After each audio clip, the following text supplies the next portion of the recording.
पुरावे मागितलेले आहेत। जर तुमच्याकडे पुरावे असतील तर ते तपास यंत्रणेकडे द्या आणि जर पुरावे सापडत नसतील तर नुसती चिखलफेक करणाऱ्या राणे पितापुत्रांवर कारवाई करेल अशी मागणी आहे की आमच्याकडे जे काही पुरावे आहेत ते आम्ही तपास यंत्रणेकडे देणार आणि त्या अनुसार आम्ही तपास यंत्रणेच्या संपर्कात आहोत।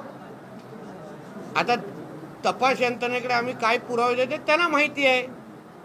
हे काय आम्ही वैयक्तिक कोणाला जाहीर करू शकत नाही, कारण ही हाय प्रोफाईल केस आहे, सेन्सिटिव्ह केस आहे।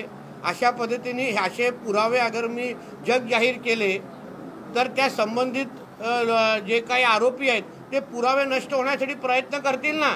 आता ज्या पद्धतीने पोस्टमॉर्टम रिपोर्ट बाहेर आलेला आहे तो पण तिच्या वडिलांनीच आरोप केला आहे की हा पोस्टमॉर्टम रिपोर्ट बदलला गेलेला आहे।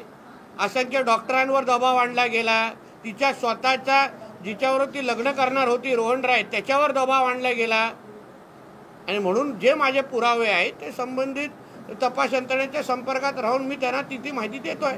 आज आपण जनता दरबार घेतलाय, मोठ्या संख्येने या जिल्ह्यातील नागरिक इथे येतात आणि त्यांची कामं देखील मार्गी लागतात, काय पाहिजे? बघा असं आहे की कलेक्टर कार्यालयामध्ये पालकमंत्री कक्ष म्हणून आम्ही उद्घाटन केलेलं होतं। आम्ही त्याच दिवसावेळी मी माझ्या जिल्ह्याच्या जनतेला शब्द दिला होता की मी माझ्या पालकमंत्री कक्षामध्ये उपलब्ध राहीन, जनतेचे विषय ऐकून घेईन। हा काही जनता दरबारपेक्षा पालकमंत्री म्हणून मी माझ्या जनतेसाठी मी ह्या कार्यालयामध्ये उपलब्ध राहणार आहे। तेव्हाही मी सुरुवातीला सांगितलेलं की जेव्हा जेव्हा येईन तर आठवड्यातून एक दिवस किंवा 15 दिवसामध्ये एक दिवस मी जेव्हा जेव्हा ह्या कार्यालयाला बसीन तेव्हा तेव्हा जनतेला कळवण्यात येईल। त्यानुसार ह्या कार्यालयामध्ये बसण्याचा आज माझा पहिला दिवस आहे।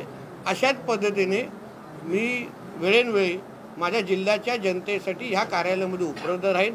माझ्याबरोबर जिल्ह्याचे प्रशासनाचे प्रमुख जिल्हाधिकारी पण आहेत, CEO पण आहेत, सगळे खात्याचे जे जे प्रमुख लोक आहेत ते सगळेजण हाकेच्या अंतरावर आहे आणि म्हणून जनतेने इथे यावं, आपले प्रश्न सोडून घ्यावं या दृष्टिकोनातून आज हा माझा दिवस मी घालवतो आहे।